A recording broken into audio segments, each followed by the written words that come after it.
I'm rolling. Tom. I'm Paul. I'm rolling. Finding the Funk, Bootsy Collins, take one. Good morning, man. Hey, how you doing, Nelson? Long time. Absolutely. I'm sorry, you're in a reflection. A question, I guess, to start for what if I flew down from another planet and it wasn't Planet Funk, but I land on Earth, how would you describe what funk is? What funk is? What funk is for me is funk is making something out of nothing. Funk is actually deeper than what we've been, taught. Funk for me is our life. Funk for me is the word that was spoke, and this is what funk is. We became flesh, and we walked this planet, and we started making stuff out of nothing. And that's what we did then, and that's what we're doing now. That's how I started playing bass. I took a guitar and made a bass out of a guitar.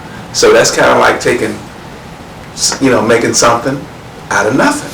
That became my bass before I got with James Brown. Maybe I'm jumping a little bit ahead. But for me, funk is deeper than music. We just attached it to music, but funk is the street life where we come from. Funk is all those things that we went through to bring us to this point. People don't want to accept their funkiness, but everybody got a segment of funk in them, and they don't want to recognize it. But that's cool for them.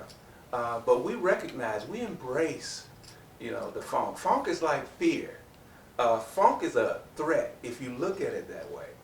But George and I came to throw the part out about, no, you don't have to be afraid of the funk. The funk makes you feel good. The funk is a great thing. Embrace us. We're not a threat. We might walk down the street and look crazy. We might be a little different. But, we're trying to help you understand that you need this funk. You need to embrace this funk because the funk is a part of you. And not just because you're a black person. The funk is in everything. We just don't acknowledge it. Let's talk about this then. Cincinnati, Ohio. Yeah. Midwestern town, and yet it's where James Brown records. Yeah, King's record. How did Brown's presence in the city affect your development as a musician and the sound of the region? Oh man, for him to be there, I think it affected pretty much every musician, a person that even thought they wanted to be a musician, because he was there. You actually got a chance to see him and know that he was real and get up close, And so for us, every day after school, it was like we didn't even know when he was coming in town, but it didn't matter because we would wind up over to King Records waiting, and that's what funk is too. It's being patient, it's waiting, And so all of that builds something within you as a musician, whether you know it or not. You're not aware of it when it's happening, but all of that builds the funk. What made you decide to? Why did you want to make your guitar into a bass? Well, because I couldn't afford. I'm in the funk. We don't have no money. And so I asked my mother to buy me a guitar because I wanted to be like my brother. That's what started me to wanting to be a musician anyway. Was without having a father in the house, which is the funk. And so I wanted to be like my brother. So my brother played guitar. He was like 8 years older than I. So when I'm like, 9 years old, he's like a teenager, and I want to be like him, because I look up to him, and his name is, Catfish, who, he played guitar. He was, great guitarist, and all the girlies followed him, and he had the band over to the house rehearsing and this, that, and the other. So I wanted to be like that, and all the other kids, was definitely, into school and this, that, and the other, which was a great thing. But I had my eyes set on being a musician, being like my brother. And so I finally realized I had to get a job, to try to get me a guitar. So I started delivering papers like my brother, bringing home $2.50 a week. After school, I delivered papers, and I asked my mother to co-sign for me to get a guitar, and finally I talked her into it. I mean, she didn't have it, and we both went in there looking crazy because we just knew they wasn't gonna give us no credit. So we figured, okay, we go in and they had these layaway programs. You remember those, right? So we figured, okay, if they didn't give us credit, we'll just put it in layaway, and I'll pay for it, weekly. But behold, and unbeknownst to us, they gave us credit, for a $29 guitar, and they let us have it. I think I had to pay, I think it was like $1.50 a week, and we took it out of my, my $2.50, we paid $1.50 on the guitar, gave my mother $1. I was cool. I got my guitar. Didn't you restrung it with bass strings? Yeah, well, what happened with that was the only reason I restrung it with bass strings was because my brother needed a bass player. And so I wanted to play with him. I didn't care whether it was guitar, trombone, whatever it was, I was going to learn how to play it. But it just so happens that he needed a bass player. So I said, well, if you can get me 4 bass strings, because he was a brother that didn't want to be bothered with a younger brother. You know how that thing is. So, I had to prove to him every moment of my life that I was worthy, that I was good enough, So, I'd be practicing on his guitar while he's, doing his paper route thing. I'm practicing on it. And one day he called me, but we'll get into that later. But anyway,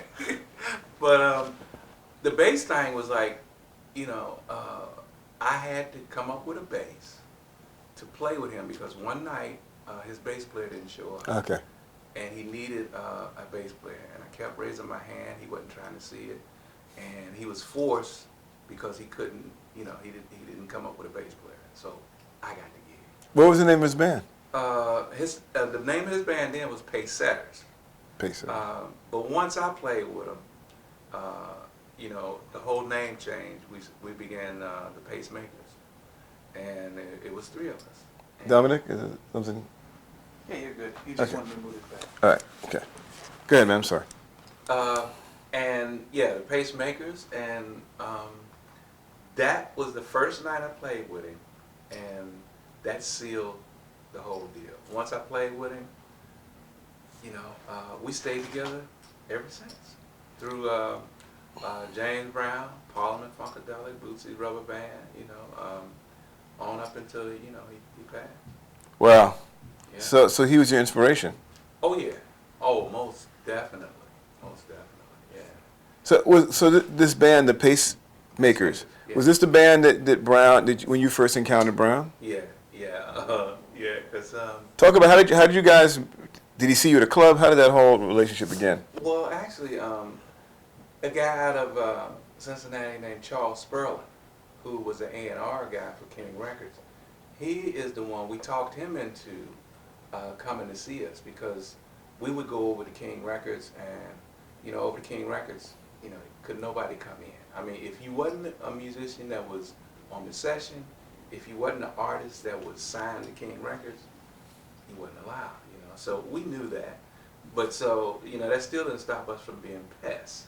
Because, when you're funky, you're a pest. I mean, it was like, wasn't nobody going to stop us from funking with you, And James Brown, oh no, we got to see him, So we didn't ever get a chance to get up and talk to him yet. But we talked to Bobby Bird and who else was it? Bobby Bird, Hank Ballard, Marvin Whitney, which actually were the ones we got a chance to go out on the road with first. Ah. So James Brown, he was aware of us because we had started making so much noise over King Records because Charles Sperling had us recording with different artists that would sign to King, and then Henry Glover picked us up. Okay.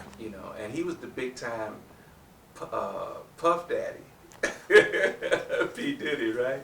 He was that for King Records, and so he picked us up, and we started recording with all of the stars, Arthur Price, of that time, Bill Doggett. So we started playing all this different kind of music because he was the first black producer that did country, western, jazz, gospel, R&B, so you name it. So this black guy was doing all this. And like we were talking earlier, how this kind of information nobody knows about, and so... Henry Glover's definitely been lost to history. Definitely. Yeah. Definitely. And nobody knows how great this cat... I got a chance to work with... I didn't know at the time what I was working with, but, it was like I knew this cat knew what he was doing, and we were so eager to learn and just to look up to this cat and hear the directions and, because when we were coming up, we knew, we were cocky kids, but at the same time, we knew where we were at. It was like getting in King Records. How, once we get in there, what are we going to do? Well, what we're going to do is we're going to get down just for the funk of it. You show what you do. You bring to the table what you got, and when we got that chance, and George sings about it all the time, here's my chance to dance. And so when we got our chance to dance, it was like, wasn't no bagging up now. It wasn't about being scared. It wasn't about being shy. We brought it. And that's what funk is. It's not afraid. Funk is like, bam, it's in your face. What's really interesting is that I've heard this story, I've read many versions of how you hooked up with Brown, but I never heard it like this. Everyone kind of acts like he found you some band at the time. You already were in the King organization. Yeah, we were already recording. We had been recording with King probably for about a year and a half. I would say we started like in '68, and then we started getting familiar, I guess, with the James Brown organization, I would say in '69. Mm-hmm. And he started really hearing about us because we started playing with all the big cats, and who is these little long-haired suckers, and so he started wanting to know about us, and he started getting tidbits of information, and our little young group was just killing everybody. How many pieces were in the band at that point? Well, it was really just at first it was 3 of us, just the rhythm section. Myself, Catfish, and Frankie was the drummer. And and then we added 2 horns, Robert McCullough, and I call him, I gave him my own nickname, Chicken, but his name was Clayton Gunnels, and you'll see him all on the records and stuff. But it was actually 5 of us when we got with James Brown. By the time James Brown, hired us, it was 5 of us. Okay, now I've read many versions of this story. What is your version of how that whole thing happened where you joined with Brown? You mean when it happened, like when he called? Sure, Bobby yeah. Bird called? Yeah. Okay, so when Bobby Bird called, we playing at this club, having no idea that we're gonna, James Brown is gonna call us one day, and we're gonna go out on the road with James Brown. Because really, I always thought that was too far. That was too, I never thought about that. It's like, okay, Hank Ballard, okay, Marvel Whitney, okay, Arthur Price, okay, but not James. And you just never fathomed that, and so just to meet him, that was good enough for me, just to meet him, and that was great, but to play with it, nah, because first of all, I'm looking at the band he already got. It's like they the baddest ones in the world. I gotta learn how to be as tight or tighter than them. So it was no thought about, okay, y'all gonna be James Brown band, So, when we got the call, we're playing at the Wine Bar on Gilbert Avenue, and it was a benefit. I don't know who it was benefiting, because it definitely wasn't benefiting us, But we wasn't in it for the money because it wasn't really about none of that at that time. It was about developing our craft and showing the people that we are the greatest, the baddest, you know, in the land. And that's what we were out to prove. And so it wasn't about being out to prove it to James Brown. It was really about out to prove it to ourselves, you know. And so being locked into it like that led to these things, people calling and people wanting us. And so when Bobby Bird called, because he had befriended us, and he was the coolest one out of the whole, well, him, Fred Wesley, they were really the coolest ones that really embraced us, because we were nobody. Kids off the street, right out of the riots, that was involved in the riots, and nobody wanted to have nothing to do with us. You know, so Bobby Bird embraced us, and so when James Brown told him to call us, he got on the phone and, you know, called us. We happened to be at the wine bar playing, and the guy told me, come and get the phone. Bobby Bird want to speak to you. You know, and I'm like, oh, okay, yeah, Bobby Bird. What, you know, what's going on? You know, another session, you know. So, you know, I get on the phone with him, and he says, where's you and the boys? What are y'all doing? You know, we playing a gig, you know. Well, James Brown wants y'all to, you know, come play with him. I said, James Brown, you know, so I went through all the excitement thing. And then it was like, well, we're on a gig right now. He said, no, he wants y'all to come now.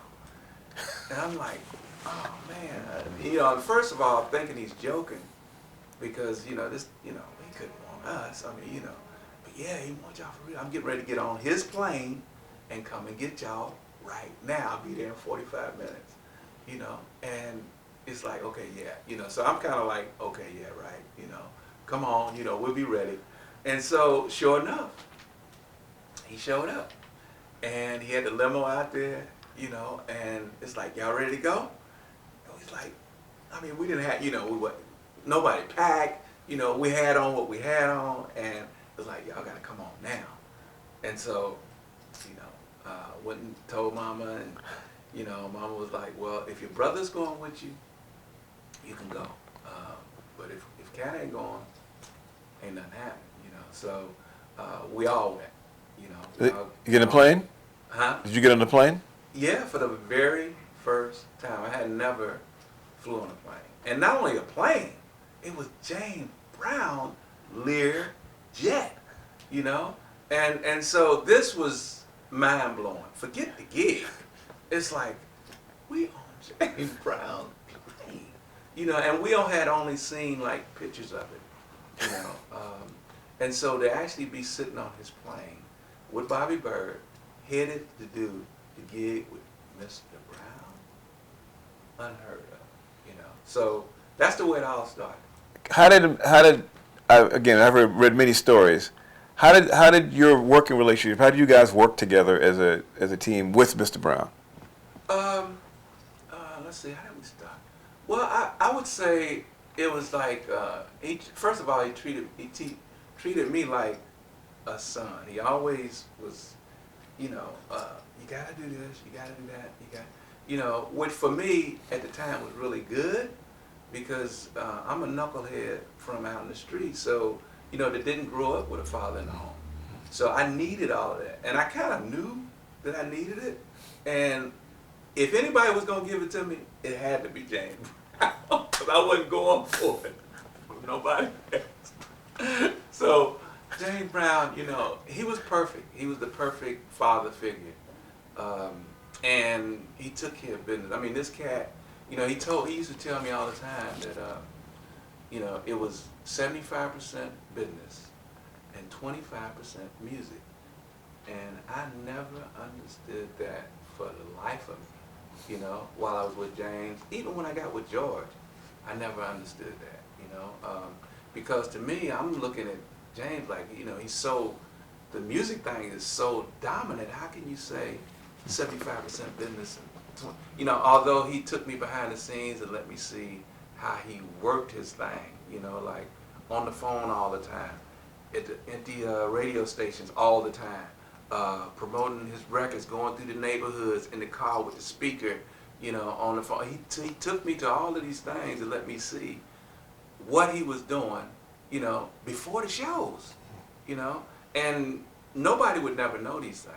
You know, it wasn't like advertised that James is doing these things. Then nobody know. You had to actually be inside to see these things, you know. And he allowed me to see all this stuff because for some reason, I guess he felt like I needed to know, you know, because he knew I was a wild, crazy kid that needed the focus, you know, because, you know, my focus was on playing, first of all, and then acting the fool was next, you know. And so he knew that. And so he knew I was, like, out of control and I needed discipline, you know. And he was the one to give it to me. Well, talk to me about this. So people credit your band, Yeah. when you're with Brown, was really helping create the template for what we call funk. Did you feel like you were doing something new?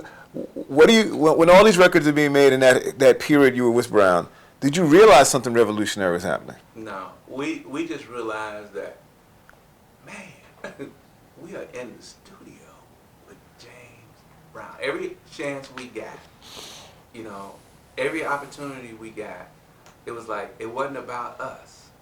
It was about being in the same room with this man. Mm-hmm. Period. It wasn't beyond that. It was like, wow, do you know what we creating? No, it wasn't about what we create. It's about we in the same room with this mother. You know, hitting it. He got us hitting it. You know, and so, you know, it was no thought beyond that. You know. What about this phrase "on the one" that became so prevalent?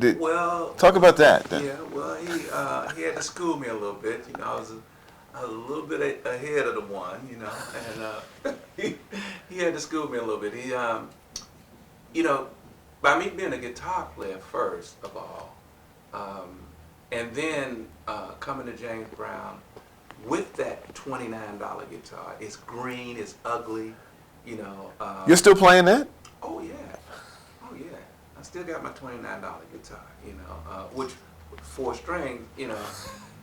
No, son, you can't come in here with that. Nah. That bass can't come up on my stage. So I was like, okay, well, you know, whatever you say, what, you know, what kind of bass you like, son? I told him exactly what I wanted. I want, you know, I knew what I wanted. I want this Fender Jazz, a 4-string, sunburst color, you know, no problem.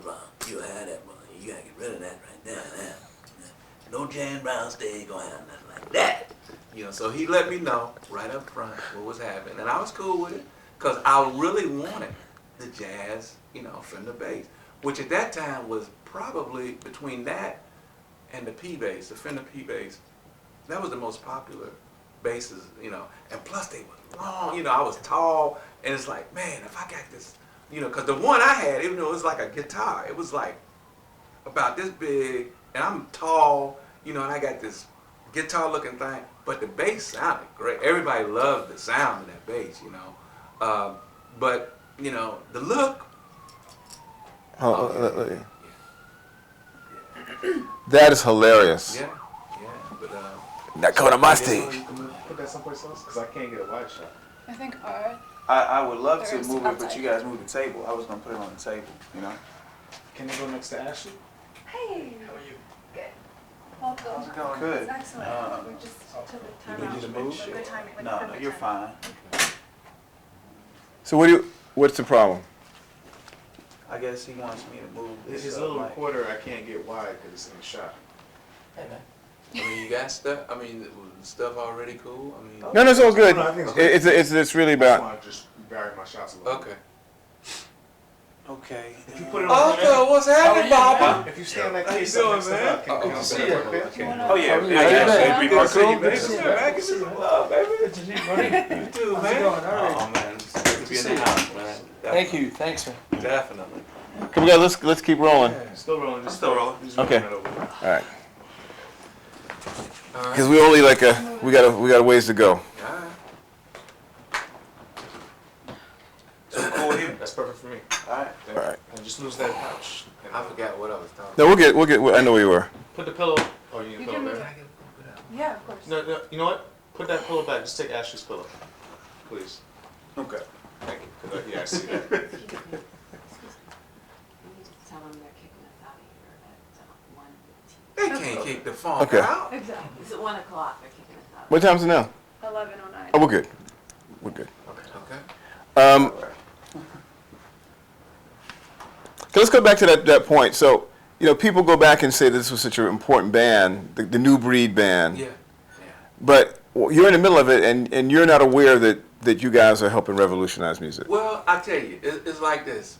We didn't have no idea about revolutionizing music, but we knew that we had the new energy. We knew that we had something new to offer. We knew we had something.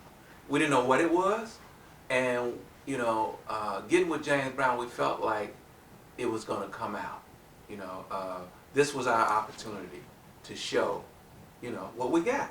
And we didn't know what it was, but we knew by getting with James Brown and him putting his stamp on it that it was going to be official, whatever we had. What's your most memorable? Do you remember any of those sessions with Brown? Any one come to mind that's really memorable for you? All of them was just incredible, I do remember, because James Brown, he always had to, I guess have an audience, and so when we were in the studio, he would always, it was like he was on stage.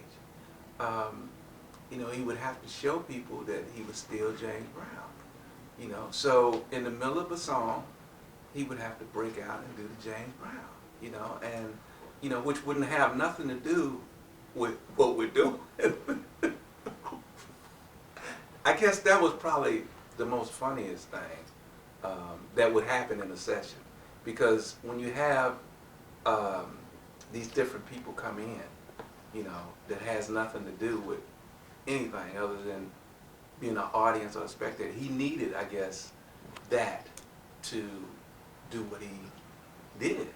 And all we were concentrating on was him and the music. We didn't care nothing about nothing else. It was like, now when we got out of that, we was fools, but when we on this music, it's James Brown and the music. That's it. Okay. Did you travel? Did you go to Africa with him? Oh yeah, did we go to Africa? I mean, that was probably one of the greatest experiences of my life. To be at that age, I'm like 18 years old, and to hear all this talk about Africa, the motherland, and none of our people, from the community had ever been out of the community. That's known. Africa, all we knew was Tarzan, Cheetah, Jane, and to actually get to go to Africa was like, and we stayed for 3 weeks. I got to meet Fela. I mean, so. So talk about it. There's a theory. Dave Matthews has said in some interviews, the arranger, obviously, that he felt like that your interaction with Fela influenced the music you guys made afterwards. Yeah. Talk about that. That's definitely true. Okay. Being that we didn't have tape recorders and things like that, at that time, our minds were so, I guess, open and able to absorb things and retain them. Because when you don't have stuff, you have to use what you've got. You have to use what you're made of. And so I had to retain stuff that I really liked and fell in love with. Those rhythms, when we got off the plane, they was doing this stuff. It was like, oh man, we just, it was off the street, well, what are they doing, We had no idea that, they just thought we were just kings, And then when we got over there and got the plan and then met Fela and his band, it was like, they calling us kings. When we heard the real deal and not the dildo, it was like, oh my God, And so I had to retain these rhythms, And so I think it was pretty evident like if you go back and listen to Stretching Out, that whole drum thing, not that it's exact because I did add my vibe, you know, but I retained as much of it as I possibly could. And it showed up in the first album with George, Bootsy's Rubber Band. So the experience of going to Africa, interacting with Fela and other musicians as well, influenced what you guys brought back to America? I would have to say, I would say Fela more so than anybody, you know, because that African thing just, you know, we were like 10 miles away, you know, we had to walk to, he had his own club. Right. And we walking, you know, and talking, acting fool, you know, we got the best, you know, best of all of it, you know, right there, and rapping and talking and, you know, this rhythm, just, you know, because the club he had, you know, was like no roof. So it wasn't about tearing the roof off because it was no roof, you know, and like we walking and talking, and then, you know, all of a sudden, you know, your body start doing these things all by itself, you know.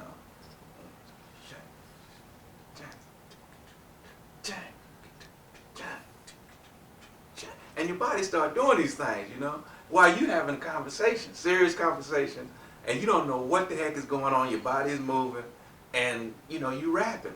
And so the closer you get, you realize, good Lord, what is going on, you know? And then you start paying more attention to the music. So by the time we got to the club, it was like, forget what we talking about. We want to see who is in it, because we didn't know Fela. He just invited us to the club. We didn't know who he was really until we got there, and then it was like, you know, it was a whole different ballgame. Did you guys ever play with any? Did you guys ever jam or anything like that? We didn't get we didn't get a chance to jam with him. You know, as a matter of fact, you know, I personally didn't even want to because I just wanted to hear what they were doing.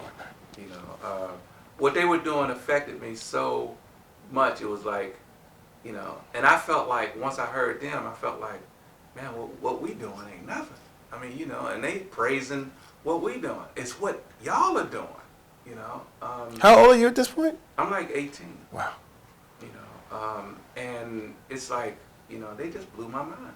You know, words can't explain that feeling. I think it's kind of like when you first come to the Mothership show and you see the Mothership landing. I mean, you can talk about that, but actually being there is the whole nother experience. You can't explain that, you know. So going to Africa and Fela's club, I can't really explain that feeling of that. That's beyond words. That's great. Yeah. So you come back to, you were only with Brown for about a year? Year and a change? Yeah. What made you guys finally decide to leave? Well, at that time, you know, it was a movement going on. It was a whole lot. It was a few different movements going on, and it was a movement going on in music, where you're just coming out of this peace and love thing, and then we're going into this whole other thing. You know, we didn't know what it was, but you know, I think we were kind of at the forefront of it and a part of it. And so it's like bands were moving to the front of the stage. Bands were wanting to be the stars instead of playing behind stars. Jimmy and them had talked about it, you know, and he was probably one of maybe the first that actually, you know, especially being black, that actually, you know, came to the front. Did you know Hendrix? I didn't, you know, when I was with James, Jimmy was here in New York, and his girlfriend was out on the road with me. Well, I can't say with me, but she was with James Brown. And Who was his girlfriend? Litho fame. Okay. She was out on the road with us, and she always said, "You have got to meet Jim." She was going to actually bring us to New York, but we never got a chance because we were working 7 days a week, 4 nights at the Apollo. I mean, so it's like 4 shows at the Apollo in one night. I mean, you know, so it's like we never got a chance to hook up. But she always said, "You and him," you know. And I had no idea. All I knew, he was God. So you finally leave Brown because you're feeling the need to stretch out, Yeah. literally. Yeah. So, what did you do between Brown and meeting George, or had you already met George? No, I hadn't met George. Right. We actually figured, you know, we just, you know, actually we stopped. We left James from here in New York. We played the Copacabana, and that was our last gig. And the way the funk works is, you never know what the funk you're gonna do in the next moment. So when we realized that it was over, you know, I said, you know, let's go back to Cincinnati, you know, get in the basement, start rehearsing. Let's go, you know, we're going out formally to JB's, you know, it's because we had to come up with a new name, you know, and this, that, and the other. So, you know, we went back, you know, a couple weeks would pass, you know, we all right, you know, got, you know, $2 or $3 in the bank, you know, and everything's cool. 2 more weeks went past, we looking real crazy, you know, money gone, you know, mama looking at us all crazy, because, you know, we always rehearsing in the house, you know, mama's, you know, she putting up with it, you know, and she loving on us, you know, feeding us and all that, you know, and so, you know, we decided, okay, we gotta get out of here, we gotta go, let's go to Detroit, you know, and it just so happened that Billy of the Spinners called us. Now, you know, Felipe Wynn is with us. Right. I forgot to tell you. He's from Cincinnati. Right. He's with us because he's like the singer. And so he was your lead singer for you. Okay. Yeah, yeah. And actually, we're the house guests now. We changed the name. At house guest formerly of the JB's, featuring. It wasn't Felipe Wynn then. It was Phil So Walker. That was his name. That's his name, you know. And so we doing our thing, you know. We going from town to town, posting stuff that we're gonna be here and this, that, and the other. And then Billy calls us from the Spinners, and you know, wanting us to come up and be the backup band, you know, for the Spinners, you know. And I'm saying to myself, oh no, we can't, you know, we can't be another backup band, you know, because we're looking at, we done got our groove. You know, we got our style because we've been all over in Europe. We wild, we crazy, we got this fresh look, we electric, and you know, and we doing all these crazy things. We can't get up there and back up the Spinners. Them cats, you know, they got on suits and da. How we gonna be looking? You know, so we get this imagery going on like, ain't no way, you know. So it's like, okay, but at least let him get us to Detroit. Once we get to Detroit, I'm gonna go over to Motown. You know, first of all, I'm gonna meet James Jamerson. That is the cat. I got to meet him, you know. And so Billy and them, they get us up to, you know, they get us up to Detroit, you know, not knowing that, you know, we're getting ready to go left, you know.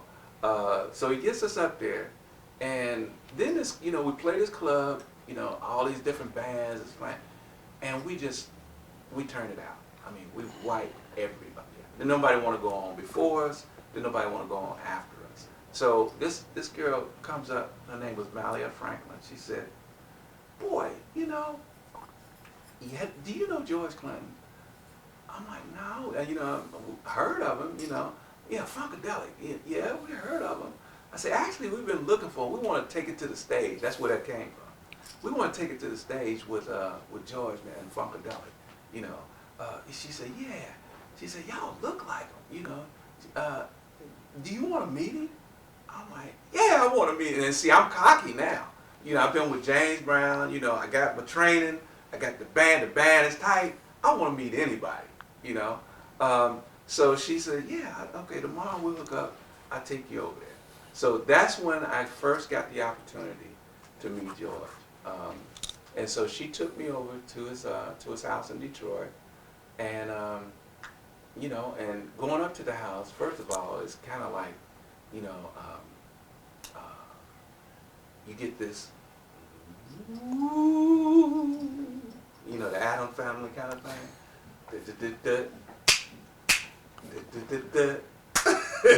So, you know, you get that kind of vibe first. And I'm like, okay, I'm cool, you know, because I'm loaded, you know, full of rappability, you know. And so I go up to the door, you know. She said, well, come on in, you know. I go in, you know, and the whole place is like dark, you know, and you know, you got the black lights going on, you know, and I'm looking around, you know, no furniture, you know. I'm saying, dang, this is awfully weird, you know. Even for me, it's weird, you know. And then I look over in the corner, and I see this sheep, you know, sitting over in the corner with some yellow chicken feet on, you know. And she said, yeah, that's George over there. I'm like, yeah, I figured that had to be George. So I go over, you know, and he said, sit down, you know. I sit down beside him, you know. We start talking immediately, you know. And so, you know, I was telling him about the band, and he said, yeah, you know, I know all about, you know, JBs. He said, yeah, y'all. And he was telling me how bad we were and this, that, and the other, and that he wanted to hook up. We need to hook up, you know. And he was saying, how do you see it? How do you want it? And I told him, you know, as long as we can keep our name, House Guest, you know, I say, we'll do it. You know, what do you want? What do you want me to do? I want you to help me record Parliament-Funkadelic and anything else that I'm doing. I just, you know, I want you to, you know, to jump in with me and help me do it. And I want the band to just go on the road with me, you know. I said, like, when you want, well, right, you know, right now, you know. I'm like, okay, well, we got Phil Walker with us, who's our lead singer. He said, well, you know, I can't use the singer, you know. He said, but the band, you know. So I had to figure out, okay, you know, how am I going to do this? I said, bang, got it. Billy, he needed a band and a singer and a lead singer. I said, Phil, you know, Billy's your man, you know. And we were all cool anyway. So you're telling me you're the one who got Felipe in with the Spinners?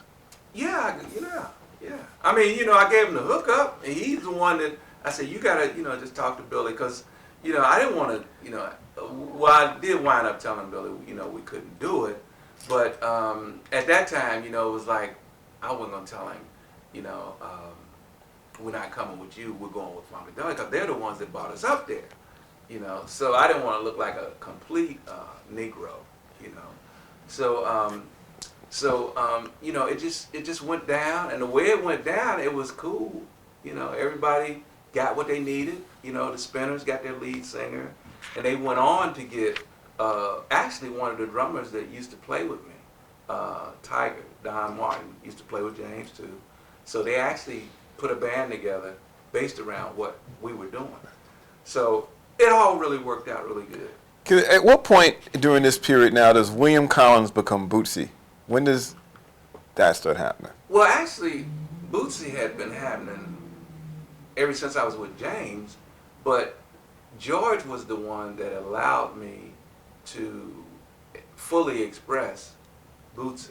You know, Bootsy was always off stage. He was, you know, he was a fool. He had this, you know, he dressed all crazy. He was very different, and so he had already been established, and people just didn't know it. In my mind, I was Bootsy all the time, you know, and George knew it, James knew it, you know, but George was the one that allowed me to come out. Can you describe who Bootsy is, or how does Bootsy differ from William Collins? Bootsy, he had to have the attention. He had to, you know, he had to take it to the stage. That's, you know, that was his whole thing, was taking it to the stage, and I guess showing people that they can be whoever they wanted to be, and it didn't matter where they were from. You know, it didn't matter that they didn't have nothing, because, you know, that's where I came from. I didn't have nothing. The only thing I had was what was in me, and I wanted to present that to the world. And I didn't even know what it was. I just knew it was in me. And so by knowing that so heavy, I guess James knew it, and he kind of suppressed it because he knew what he needed me for. George knew what he needed, and he knew he needed to expose it. And so I think that was the difference between them two. They both knew, but George allowed it to come out because he knew he could use that, and it would enhance what he was doing. we had talked, and that's what he wanted me there for anyway. So you work out of United Studio, United Sound. United Sound. Talk about, I mean, there's one period I know in the mid-'70s where you guys did Mothership, your first album, Brides. There was like, you did, all like, different albums. Like, was it, talk about the sessions. How did you guys work creatively to make all this music? Because you made a ton of music in a very short amount of time. Wow. You know, when I think back on that, it was just so much going on, you know, between the road and the sessions. We had the studio going 27 hours a day, you know, and it was like, I made sure, that's when I had to make decisions about, okay, are you going to stay up and act a fool all night, or are you going to act a fool until 4 o'clock, get maybe 2 or 3 hours of sleep, and then beat everybody over to the studio? Because George's thing was, who's ever on it, you know, in the studio hitting it, that's the ones that, you know, get to do whatever they want to do. And so, by him giving me that opportunity, I had to cancel out some of my fun, you know. And that's, again, that's what funk is too. You got to evaluate what's most important, you know, at this given moment, you know. And for me, I had so much fun. It was about, okay, now it's time to get down. You know, George is allowing me to really get down, you know, and I had to take advantage of that. And so while all of us are sleeping in the same, you know, not all of us, but maybe 4 or 5 of us are in the same room, you know, because it was serious. I mean, you know, the money thing was really real tight, and wasn't nobody even thinking about that. You know, we was just thinking about music, getting in the studio, having a good time, and going out and presenting it. So, you know, at the same time, it was like, you know, how do I, you know, get my balance going on so where I can get up and do this? So I figured it out.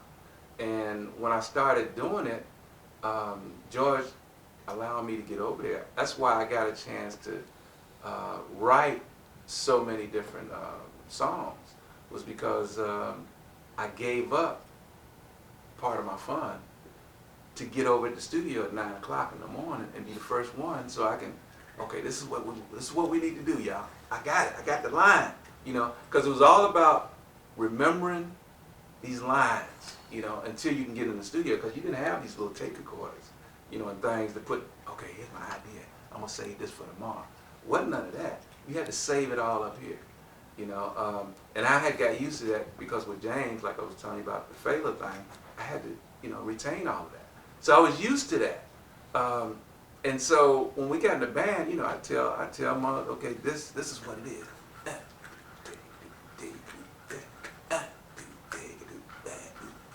And so, you know, we do line, and plus Catfish, you know, he was like, you know, he's a part of me. I'm a part of him. So he knew where I was at, you know. And so it was, I would have to say it was pretty easy. I gotta tell you, everyone's impression from the shows is that everybody's crazy, they're high, you know, you go see a crazy, but it sounds like when you guys were working though. Well, I'm talking about the transition I went through. Right. You know, now it was crazy. You know, you had to step over mugs, you know, this, that, and the other. But I kind of clocked in early, you know, but that don't mean everybody clocked in. Right. And you know, I just, when George gave me that opportunity, for something just clicked. It was like, okay, you got to stop acting a fool. It didn't mean I had to stop acting a fool. It just meant you got to, you know, balance this fool, you know, because the fool was still in me. And to this day, it's going to always be there. But I had to find a balance to do what I felt I needed to do. I need to go in here, you know, because I told George I was going to help him record these records. And so if I party all night, ain't no way I'm going to get up to do this, you know. And so I would be like everybody else, laying on the floor, you know, bummed out. And, you know, and to me, wasn't nothing wrong with that, but I couldn't see myself, you know, doing that at that particular time. So how did you guys work musically? I mean, there's so many records we could talk about, but just in general, let's say you have a bass line. How does Bernie get involved? George? How would take a record that you? It kind of depended on the song. Sometimes we would, do it as a whole band. Sometimes we would do it, say like, we want the bone. We played that live, like that's in the band. Everybody in the band just playing, So you guys just started working on it and just sort of came together as a jam, and you guys started refining it. Yeah, between myself, George, and Jerome on that one. Jerome Brantley. Yeah. We kind of put that together, and everybody just kind of fall in. You kind of give them different licks, Like I said, each song is different. I mean, our name is Bootsy. We all kind of just went in and did like we want the funk. Everybody, we just cut, Actually, we were doing our name is Bootsy before we cut the record. We were doing that live. So when we got to the studio, all we did was took the band in and just start hitting it, So everything is a little different. One of my favorite is Pinocchio Theory. Yeah. What do you remember about that record being how it was? Actually, how did we do that? Actually, we used the man in the box. We call it the man in the box. Drum machine? Drum machine. Yeah. Actually, the first official drum machine was Maestro Rhythm King. Sly and myself was the first to have one. Sly was the first. I would just say. Use it on Family Affair. Yeah. And so we used it on Chocolate City. Listen to Chocolate City, and you'll hear that's the we call it the man in the box. Actually, we use it on a few different songs, but we came back and did live drums over time, and took that out.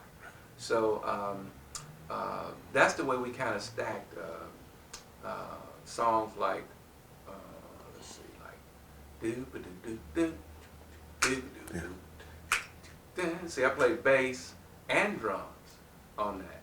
So in order to come back and play drums, you gotta have that. So we played to this man in the box, and then I would come back and play drums. Knee Deep played drums. One Nation played drums. Flashlight played drums. That's you playing drums as well as bass? Yeah. So I'm the one that kind of established that one. And see, those are things that I think was smart on George's part, because nobody knew who was doing what, and to this day,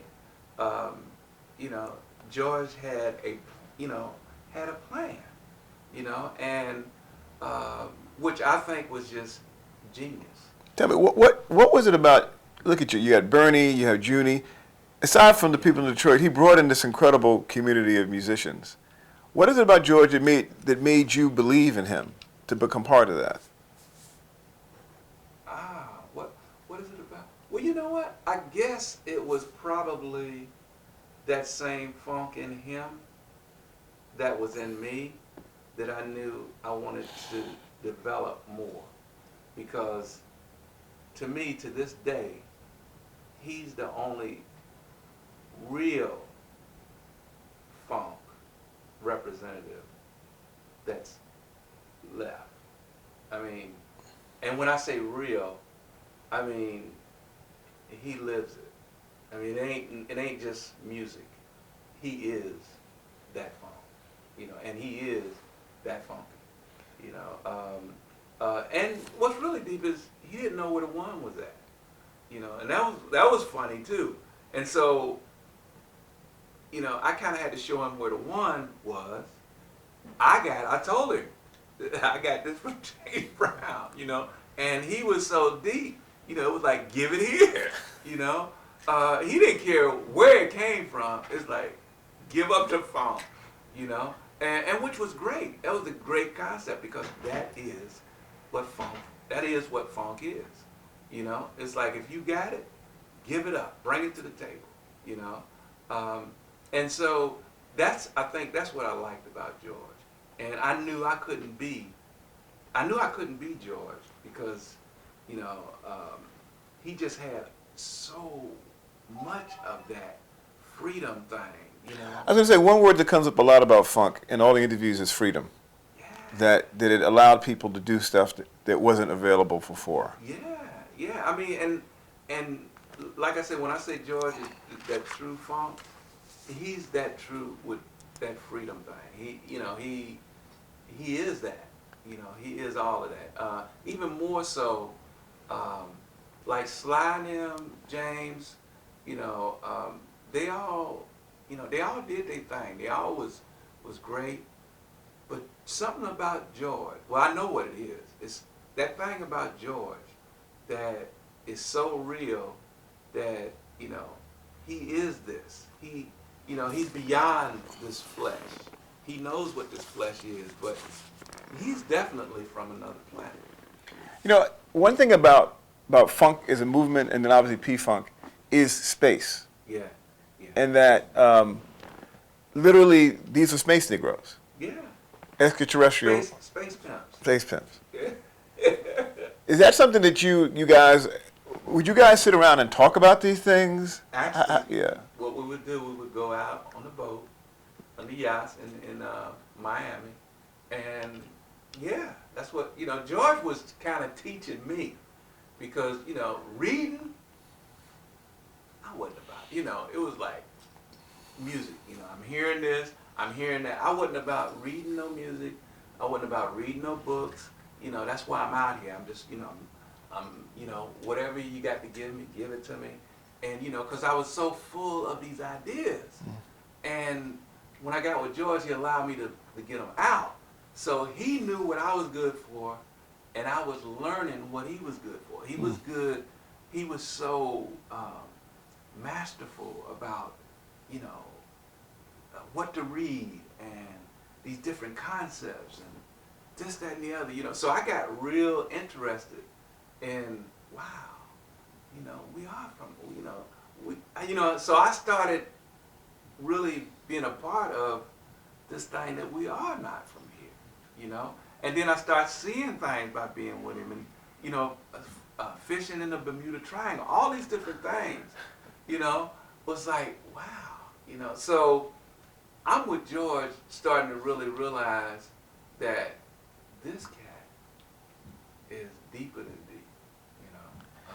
What's your memory of when the idea of the Mothership comes together? How you introduced to that idea? We talk about it on the boat, you know. It's like I always have my guitar playing, and George is always, you know, writing or reading or rapping to me about it. I guess he needed to talk about it to, I guess, make it make sense to him, you know.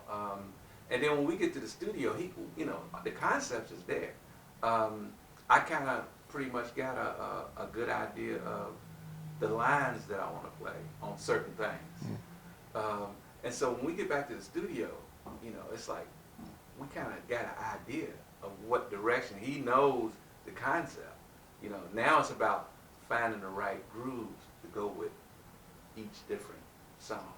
So he'd have, I can't even, the Pinocchio theory, or he'd have placebo, what am I thinking about? Knee deep, or some of those concepts. He'd already have those ideas, because when we go fishing, that's what that was all about. You know, we wasn't just going to just go fishing for fish. You know, we were fishing from the universe. What do you got to tell me? You know, and I learned that from George. You know, when we first started going fishing, I thought we were just going fishing for fish, which we caught a lot of fish. Right. You know, but I started realizing that we were fishing from the universe. You know, and we started getting stuff. It's like, wow. And then when it hit me what was really happening, you know, because when I was actually involved, and we did Chocolate City, then the Placebo Syndrome, and Funkadelic, you know, those things started becoming real with me. And that's when it started sinking in that, you know, you need to get up on it. You know, so it ain't just about Bootzilla out here, just, you know, playing music and being a rock star and, you know, rhinestone rock star. You know, you need to, you know, read up on this stuff and get up on it, you know. I want to put out some vinyl and just get some reactions, some store it, whatever. Yeah. All right. What is this? Oh man. You know, actually, I was with. Hold this up to the camera for a okay. minute. Yeah. Yeah. Sure. I mean, that one right there. Yeah. I think that might have been the maybe the turning point for black music as we knew it. Because? It just had so much of everything in it, and it was so universal. I mean, it was so universal that I don't even know how they, what you call, categorized it. You know, this was like, this was almost like kind of like a Bible, like a roadway, like a new roadway. Like, this is a new direction, y'all. You know. Talk to me about Graham, Larry Graham. Oh man, I mean, well, he's the. Let's see, how could I say that? He's the master mother plucker, the original. You know, because that's what he started. You know, and then to bring it back to what we was talking about the funk, making something out of nothing. That's what he did with that bass, and that's what he did with that new concept, because. I mean, nobody never thought that would be like today, you know, like that is the thing, you know, and Larry Graham came up with that. Yeah. So. There's another band I want you to speak about in a minute. Oh man. Hold that up too. Tell me about the Meters in New Orleans. How did that affect the funk? Wow, how did that affect the funk? Well, actually, affecting the funk. I don't know. Let's see, how did that affect the funk? I think them mothers were so funky that it's kind of like, how could you put that? They're like, you know, here's funk right here, and they're like in the basement. You know, so it's like everything else might have been like stacked on top of that, you know, because it don't get no funky. The Meters, come on, man, Zig and the boys. Oh man, yeah, it don't get no funky. Okay, how about this one? Oh, okay, all right. Well, You played on that? yeah. This cat, Eddie Hazel. Well, I can't even say it's sad, but I will say that some of us do not get the recognition or the exposure that we so duly deserve. And this cat right here, Eddie Hazel, was definitely one of those cats. He merged rock and roll with funk in a way that nobody else, no other guitar player had done at the time. And, you know, nobody gives him any credit for that, you know. And hopefully people will go out and check this out and start realizing that this boy right here needs to be in the educational books as well, you know. Well, I got one more. And there's a credit on here for William Collins on These Are the JBs. Oh, That's wow. it. Oh, man, wow. Yeah. What does that make you think about? Well, actually, it makes me think about recording These Are the JBs. I mean, and what's really deep is to be an original JB. You know, that's pretty mind-blowing. I can't even, you know, I don't even think about those kind of things because it's like, it's almost like, I know it happened, but it's almost like you don't really want to think about it, you know.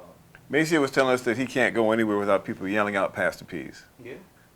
I mean, it's so true. I mean, you know, and, you know, I think a lot of musicians get to a point to where they don't want to face the good things that happen, you know, and, you know, like Fred, for example. Here's a perfect example.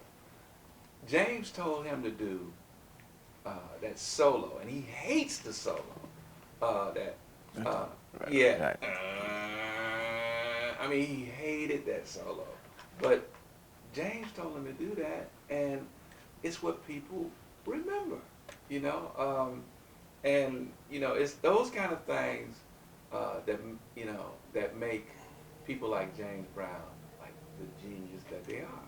You know, very simple, but if you do this, you'll be on it. You know, and sometimes us as musicians think that these things are so simple, we dismiss them. You know, but these cats are on it.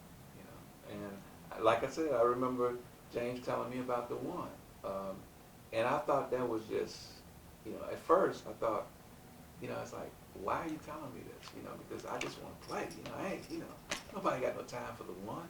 Now, son, let me tell you, you gotta give me the one. You give me the one, and you play all that other stuff. Just give me that one.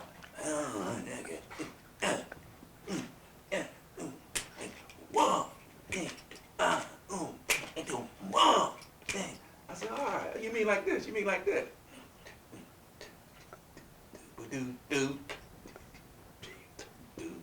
Yeah, that's it. I'm glad I thought of it. That's it.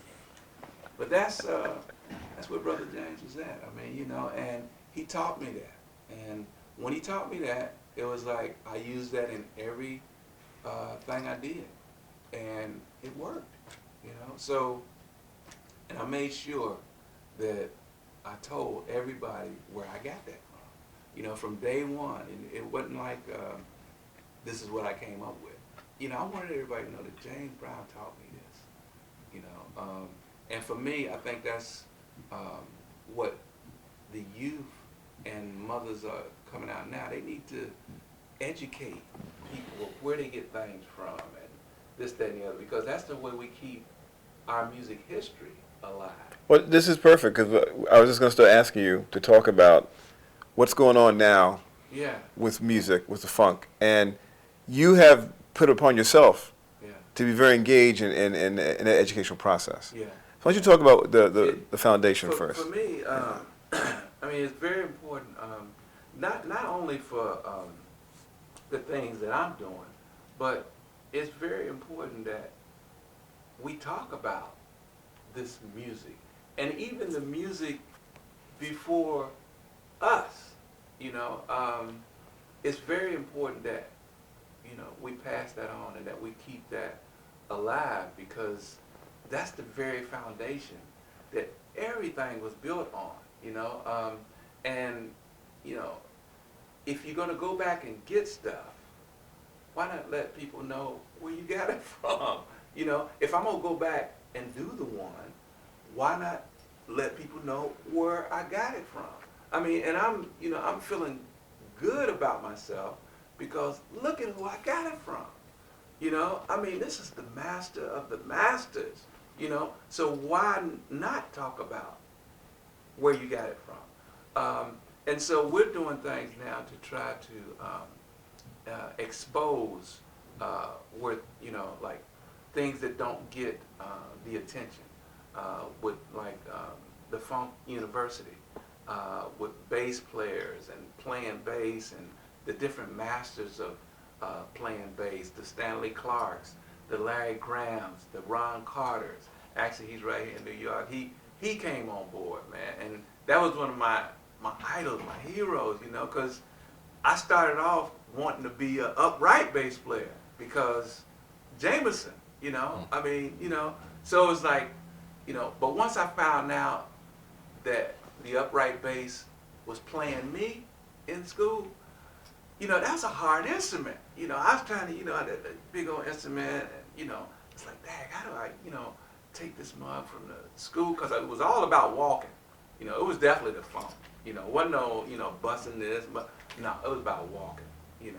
So I had to walk like 3 miles with this big old, you know, upright bass. So I had to make a decision. Am I going to be an upright bass player, or am I just going to, you know, choose to just play clarinet? I chose to play clarinet because you know, I knew that they didn't have electric bass or electric guitar in school. So I had to make that decision. Okay, I'm going to learn to play like my brother did, by ear. And that's what I did.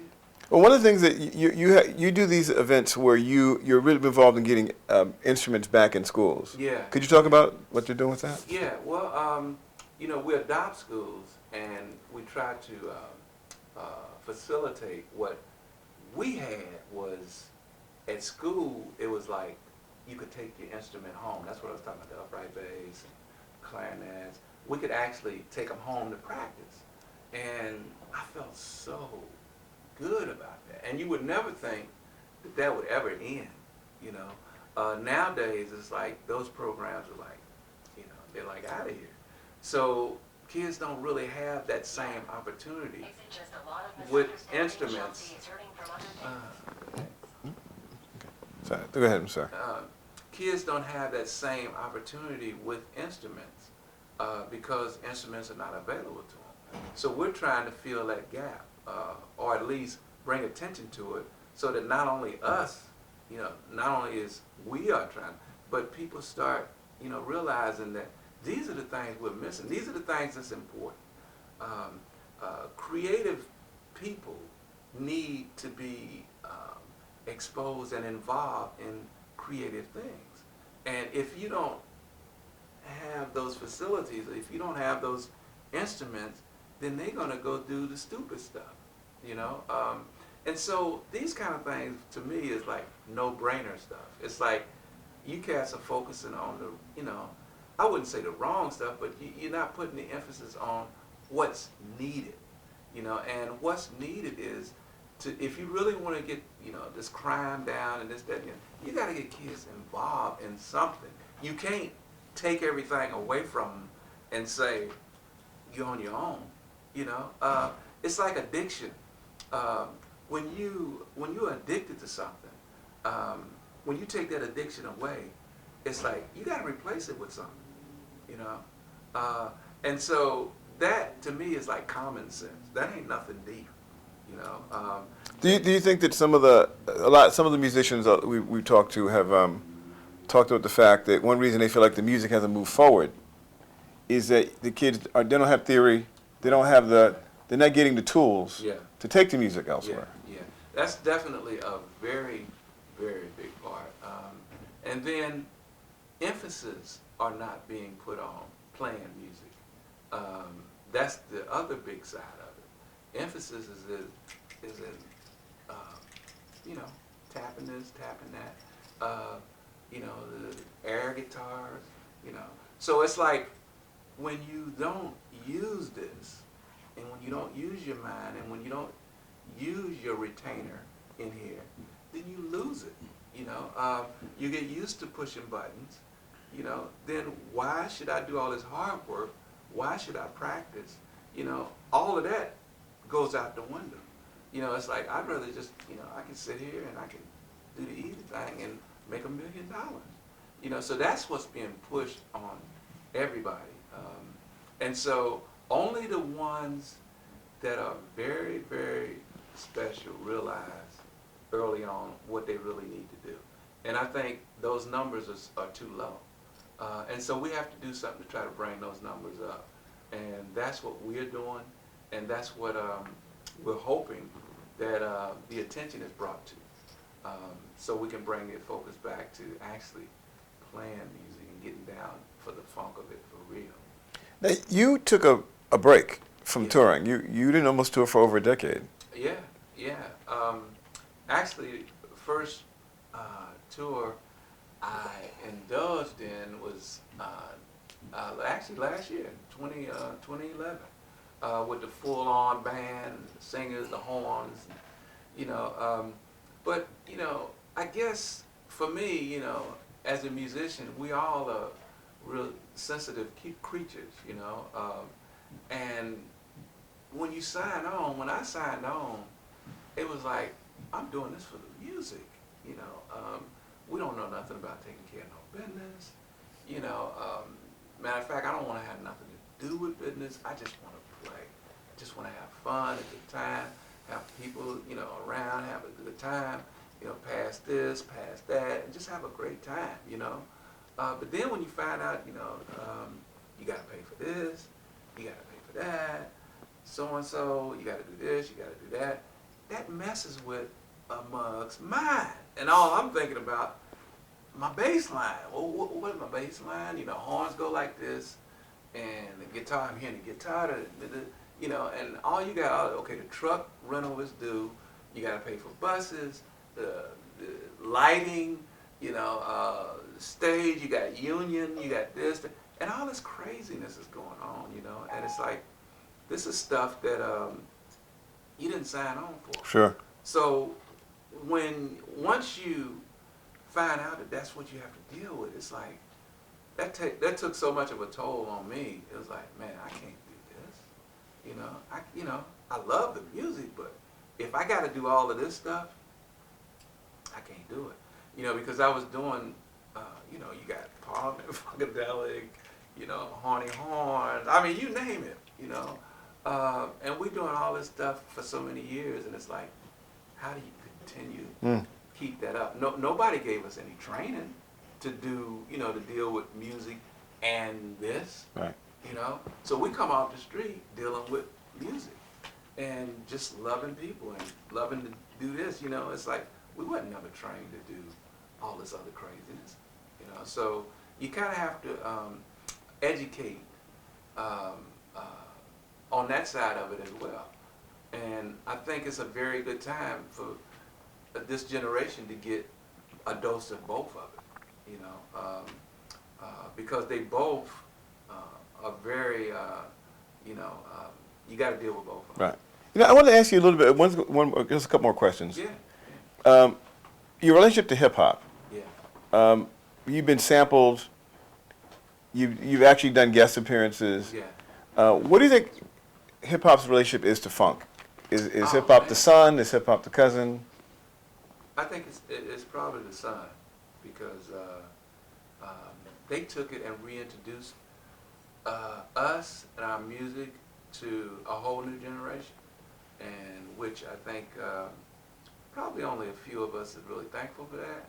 But Why do you think that is? because of the business, and but I mean, are you benefiting from being sampled? Have you been able to? now, yeah.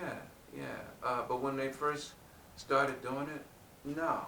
But George and I always knew that, you know, we didn't know how long it would last or where it would go, but we knew that we were being reintroduced, and that felt good. So it's like another opportunity for us to come back, you know. So we knew that it wasn't even about the money. It was more about, wow, these youngsters are liking our music. They liking what we did, you know. So that was a thrill in itself, you know. And so we wasn't even at that time even thinking about the money, you know, or the business part of it, because it wasn't a law. I mean, it wasn't into law, and it wasn't a normal thing. But the technology came before the contracts. Yeah. Absolutely. Exactly.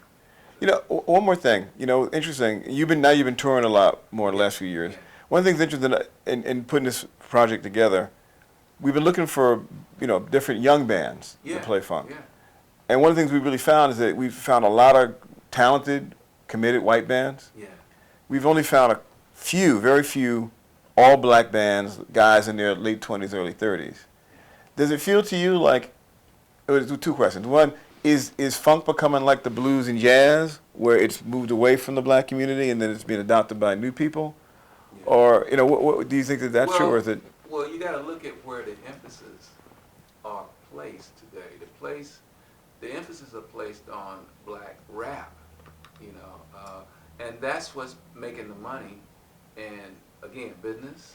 And so when you place it there, when you place all the emphasis there, who wants to play in a band? I mean, you know, bands are like, you know, when I was coming up, it was like bands was the thing. To be a part of a band, oh man, and then bands were coming up. Today is a whole new, it's a new day, you know, and so it don't take a rocket scientist to look and see why things are like they are. If you only get fed this, that's all you're gonna get. You know, that's what you're gonna get out. So until we start to feed people what, you know, then they won't eat it. It's like they only have one choice. Right. You know, we had choices. These mugs are being force fed. Like, this is what we want y'all to eat today. Period. Eat it. You know?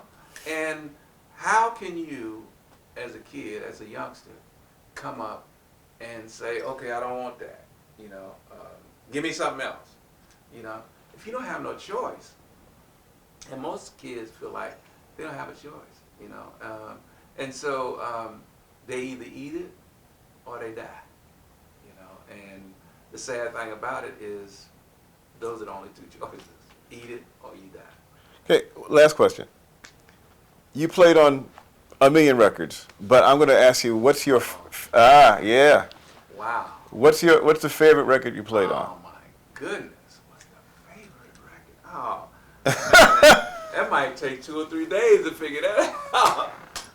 Okay, but what's your favorite James Brown record that you played on? Okay, that helps. Okay. That helps. Favorite James Brown record? Wow, that's still kind of deep. Favorite James Brown record? Probably I would have to say was I guess the biggest was Sex Machine. You know, but to tell you the truth, I think Give It Up and Turn It Loose, because we got probably the most reaction playing that live. I think Give It Up and Turn It Loose. When you played that record, it was a different feeling. Yeah. And we knew, you know, by then it was like, yeah, we found something, you know, we got it, you know. I mean, we were James Brown and we got a stamp. I mean, we knew it then, you know. When we did Sex Machine, that was like the first big hit. And it was like, you know, we didn't know what we were doing, you know. And we were just in the studio with James Brown. And it was just awesome. It was great. It was groovy, but we didn't know what we was doing, you know. Time we got to Give It Up, Turn It Loose, it was like, we felt like we had been on the stage with James, you know. We felt like, yeah, we got it now. You know, we on the one. I knew what the one was. Okay, one more. Now I got to ask this one. So, Parliament-Funkadelic. Yeah. Your favorite record you played was, and you played on a million records with him, but your favorite of that whole era? Man, what kind of question is I'm sorry, man. I know what kind of question it is. It's just, how do I answer that? Favorite record with Parliament? Wow. Oh, the one. Okay, put it like when you perform that. What gets the strongest reaction of your records now? Okay, that's kind of easy. Okay. I would have to say, of my records would Sure. have to be, I'd Rather Be With You. Yeah. I mean, you know, the whole audience just, you don't even have to tell them to sing along. They know all the words. And what's really deep is, you know, like I do the Twitter thing and the Facebook thing, and you know, you got young girls. I mean, mainly young girls, young boys too. The young girls are on that talk about, I'd rather be with you in my Bootsy Boys bed. So that is, it feels like that sampling thing. You know, Right. It's like, it kind of lets you know that they have accepted the funk. And, you know, it's something about that it's in the DNA now. Mm. And you can't get rid of it. No matter how much you force feed somebody's out, it's going to always find a way. Funk always finds a way to get through the black hole. And there you have it. I got one question. Who of the artists today got the funk? Like, any new artists that you feel are keeping that going, the funk going? Well, you know what? It's probably a few of them, but wow, keeping the funk going. Definitely the Roots. Keeping the funk going. Wow. Yeah, but I thought you was talking about band. You talking about band? Bands or Oh. solo performers or any acts Oh, out there. okay. Anybody basically. Okay. Younger acts, Okay. yeah. Well, you know, Outcast. Outkast. I would have to say, for bass players, I would have to say Victor Wu. Oh, Victor Wu. That mug, he's got to be the baddest mother on the planet. Really?